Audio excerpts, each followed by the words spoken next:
this is Aromie here, and welcome back to our life. Step 2, we're here just last seeing Jeremy's dumbass self.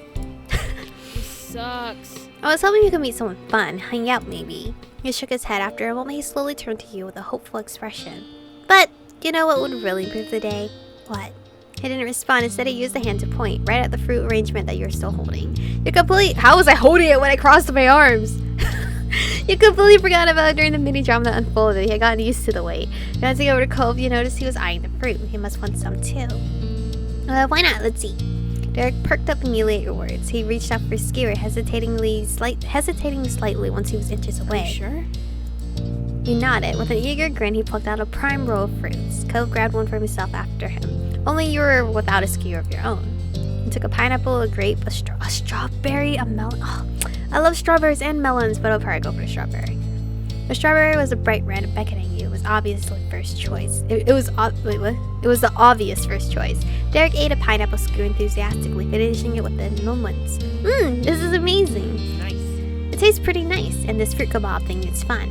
Hey, get to remember the land before time? That fruit thing makes me think of it. The dinosaurs all like the leaves that were shaped like stars. Tree stars. Yeah. Chomping leaves looked so delicious when they did it. And there was that scene with the pretty trees and all the dinosaurs came in and picked everything off of them till there was nothing. That's us right now. Awesome. I love the movie. I've never seen it. I didn't like that one. That movie's for kids. Eating leaves looks so good. Should I worry about you? Do you think things taste better when they're shaped like stars? I'd probably ask that question. He snickered. Not everything, but it probably helps. Like star fruit? I'm not a fan of star fruit, and they're kind of shaped like stars when you cut them. The three of you continued like this for the next few minutes. Eventually, the display was bare, and it looked weird when devoid of fruit. Hey, we weren't supposed to eat all of it. It did help make you feel better. Eating it all hadn't really made you feel better. We weren't supposed to. But I mean, I shared it with my friends. I hope my sister and mom didn't want any. It did help make you feel better. Oh yeah, it made me feel better from Jeremy? Fuck yeah. Derek was right. It was so good you were already brightening up from the earlier drama. Hey, Michiko. Yeah? The two of you met eyes casually. That was pretty cool, what you said back at that guy. Are you interested? Are you impressed? I mean, obviously he is impressed. Well, thanks. I was just saying what I thought. Derek chimed in while in high spirits. You totally owned him. I don't know what his parents say, but it's good at least somebody is around to tell him what's what. Yeah. Derek then leaned back on his arms. He contemplated the sky with a content sigh. So, are you both ready for summer break? Yeah, no, I'm not sure. Are you? How's someone supposed to be ready for a break? I mean, yeah, fuck yeah. Cool on you. Wish I could say the same. It feels like there's a lot to plan for. And what about you, Cove? Are you ready? I think that depends. Before you could say anything else, the light atmosphere was shattered. Hey! Uh-oh. Michiko! You glance over your shoulder to see your sister. She strode closer and closer, appearing none too pleased. I've been looking all over for you. Ma said you and Cove ran off with the thing Mr. Holden bought for us. You didn't want any, right? She leered over you with arms folded. So, where is it? Well, it's gone. What do you mean, gone? You move over to the side to face her completely. She zeroed in on the bouquet in your hands, which was now populated exclusively with skewers dripping in juice and tiny flecks of leftover fruit pieces. Her mouth dropped open and the tone of her voice rose. What? Seriously, Michiko? What were you thinking? It was supposed to be for all of us at home. She glanced at Cove, who sat beside you, and continued mockingly. Even if you did have an in with the delivery boy, this was up to Mr. Holden. Can you not word it like that, Elizabeth? Cove gave you a bent smile of support, which didn't help disprove her accusation. Get over it. Well, the morning's been kind of a disaster. We were hungry? It wasn't us. The seagull came down and ate it all while we weren't looking. We were hungry? Elizabeth narrowed her eyes, not all okay with that kind of response. Oh no, I think I hear the mean kid coming back. We better get out of here. Elizabeth blinked confused and looked around. What kid? I don't see anyone. Derek didn't bother explaining. He just launched to his feet and ran off. Cove hopped up too, gladly taking the opportunity to exit the situation. He followed after Derek, but he sent a look to you from over his shoulder. You turned to watch Elizabeth. She stared back with brow raised. You ran. Bye. Without a word, you two got to your feet and bolted down the beach. Unimpressed, Elizabeth rolled her eyes. So immature. I mean, we're 13. What do you expect? She shook her head as we walked towards the house, not bothering whatsoever to follow. Meanwhile, the three of you made it back to the shoreline. Derek pumped his fist, grinning in triumph. We escaped and shall live to see another day. Exactly, but we should keep moving. Yeah, for now at least. Victory! Moms are gonna be so mad when Elizabeth tells the story. You know what? It's still a victory, you know? You threw your arms up in celebration. You chuckled together, walking further down the beach side by side. You definitely wanted to stay outside a little while longer. Later that night, you found yourself seated near the kitchen counter. You had gotten a bit of a scolding from your moms for not saving any of Mr. Holden's gift for Elizabeth. Well, she don't fucking need it. But you didn't get any real punishment for it. Instead, while you were out with the boys, Elizabeth returned home to share the news. The three of them went to get dessert on their own. I mean, see, look! You guys probably had better dessert than I did. It was declared even by your parents when everyone got back and the event was settled. That was a while ago now. Oh, McCollum Cove? Your fingers drummed on the surface as you waited, your gaze trained on the phone. You were waiting. I'm waiting. You're waiting on a call tonight, specifically from your cousin Leandra. Oh, you didn't want to miss it accidentally. Your uncle, aunt, and Lee used to live many hours away. Your families only saw each other a few times a year for big occasions. A while back, though, they'd moved and were closer to you than ever before. You now hung out regularly. With school being out, you're positive she's gonna want to come over a lot. The two of you were the same age and got along well. Finally! I have another friend. That's a girl, because Elizabeth doesn't want to hang out no more. She used to be really fond of Elizabeth, too. But now that your sister had become allergic to interacting with her own family, it tended to be just you and Lee who spent time together. Oh, what? Wait, yo, she used to be really fond? Yo, are you like Shiloh? Am I just this number 2? When am I number 1 for someone? She was your only friend who was a girl. I mean, being family helped make you close, but you had a lot of girlfriends. No, IRL, I don't have that many friends that are girls. I probably only have one. Sad. Trying to look for friends that are girls. You weren't all that close with any other girls your age. But you had plenty of other friends, but you didn't really have a lot of friends either. I mean, I don't, so... Ma always said that quality was more important than quantity when Elizabeth bemoaned your small social circle. You weren't sure how friendship quality was judged, but nevertheless, you thought that what you had with Lee was good. Then the shrill, I'm thinking about seashells. The shrill ringtone announced an incoming call. You jumped before grabbing the receiver and pressing it to your ear. Wait, finally, who is it? My lady residence, Michiko speaking. Hello? I would probably say hello. Hi! Oh, she's so cute! Oh, my cousin is cuter than I am! Hi, Michiko, it's Lee. Don't worry, I will glow up. Maybe. I don't know. I'm pretty sure I glowed up from younger teenage me. Besides acting. I'm glad it's you. For a second there, I thought it might be one of Elizabeth's friends. There was static on the end, as if Lee was shifting wherever she was. So, can you believe school's actually over? I thought it'd never be done. Now we don't have to do any of that boring stuff, and we get to hang out whenever we want. Speaking of hanging out, Lee, can you wait a second? Let me just head to my room. Oh yeah. She's so cute. You got it from your seat at the counter. Luckily, the phone was wireless, so you didn't have to worry about any cords tying you down. Your mom had a rule about not moving the phone unless a call was in progress, which was why you'd been sat by its cradle, waiting for Lee to call. Your mom's could be really unfair. You thought that made sense. You didn't like it, but what? Not moving the phone unless a call was in progress? It's weird. But I mean, at the time, you had to keep your phone on the charger to let it charge, right? I mean, that makes sense. It was nice to keep everything in its proper place. But now that Lee had called, it was okay for you to go upstairs to your bedroom and talk to her. Imagine forgetting the phone in your bedroom and just falling asleep. You made your way up the stairs, smiling.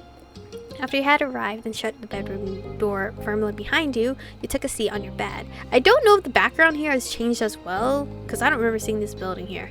But maybe it was always there and I just never noticed. Alright, I'm here. Cool. Hey, did you know the girl down the street from me has her own phone now? A cell phone. She doesn't have to wait for someone else to stop using it or anything. Wow, really? I mean, damn. Must be nice, you know, at that time. Reminds me of when, like, you had to call after 9 p.m. so the minutes are free. Showing my fucking age. The thought of someone having a phone that was all their own seemed unbelievable to you, right? I wish I had one too, but my parents said I couldn't get my own phone until I'm more grown up. I wish they changed their mind. We could call each other every single day and no one would be able to stop us. How great would that be? Really great, but wouldn't I still be using home phone? Too bad, that's so far away. No, really great. We could even stay up late, talking about whatever we want. Lee sighed thoughtfully into the receiver. At least they said I could have it someday. I can't wait. She sighed dramatically. I bet I'm not gonna get one until I'm all the way in college. No, maybe you'll get one in high school. However many years that is. 3, 4. Squeezing the phone between 2? Because high school, well, I don't know what area this is set, but high school you're usually 14, 15, right? That's pretty close. Freshman year at least. Squeezing the phone between your shoulder and ear, you puffed up your pillows and made yourself more comfy. It was strange to think of a time when normal school would be over and you'd have to choose whether or not to go to college. School was such a big part of your life right now. Studying didn't come easily to you, though you tried hard. Bury me. You worked about as hard as most people and got pretty average results as well. You never tried much, but you still didn't do that bad. You didn't bother at all and said no. Everything in your classes came easily to you. You worked hard for excellent grades. I mean, I was a avid student, like at AP classes and all that bullshit. But like, I did not study. I don't know how to pass those tests. Barely. So that didn't come easily to you, though you tried hard. You knew it was important and you wanted to do well. Frustratingly, even your best didn't seem to quite ever be good enough. You didn't know how it could be harder. Oh shit, I probably chose wrongly. You felt a lot of pressure to get higher grades than you did last year. You hoped to do just as well this year, but it wouldn't be a big deal if they dropped some. You were confident your grades would remain great. You had no plans of getting excellent scores this time around. I mean, I was still AB. The only time I had like a failing grade was psychology, and that was a D. But she's 13 here. I'm pretty confident. You could definitely turn things around from here on. Yeah, you tried to sound engaged, but your mind had decided to go back to school despite the season. Lee knew you too well to be fooled. You sound so spacey. What's up? Just thinking about school. Lee groaned. Are you thinking about how we don't have to think about it because it's summer? That's what I'm doing. I'm looking forward to going back. Oh, hell no. Let's make a petition for more vacation time. It's so awful. I hate going. Come on, it's too scary not to think about it.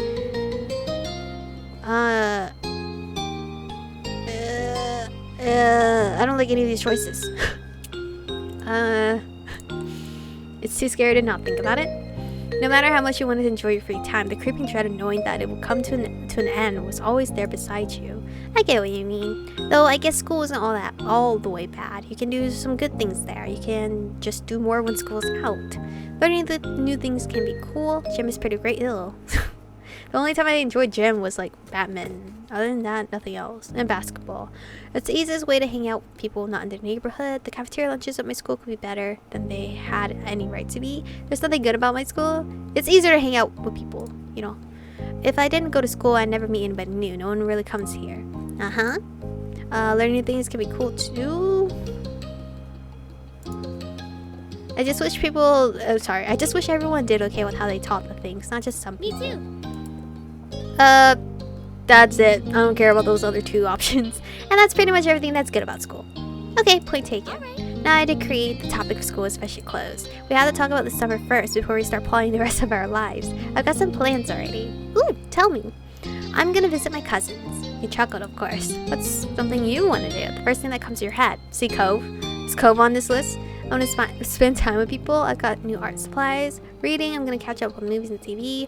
Probably I'll spend time at the beach. I don't want to do anything at all. It's a vacation. Spend time with people. People, I hope that means me too. You lean back in your bed, settling in as you continue chatting with your friend. Even though it hadn't been that long since you saw her and you'd be seeing her soon, you found plenty to talk about. For one, the events of the day. You sat up straighter. I was with Cove and Derek today and we met a new kid. Like, at your neighborhood? His parents are visiting family, so it sounds like he'll be around for a little while. I don't know how long. What was he like? Garbage. Creepy, mean, weird, kind of interesting. Mean. He kept snapping when all we were trying to do was talk to him. He just kept being rude to everyone, but especially Cove. It was awful.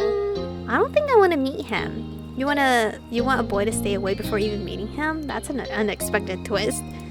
Your cousin was pretty popular with the boys who knew her. She seemed happy enough to have him around until they started to annoy her. I mean, she's fucking pretty. Of course they want to be with her.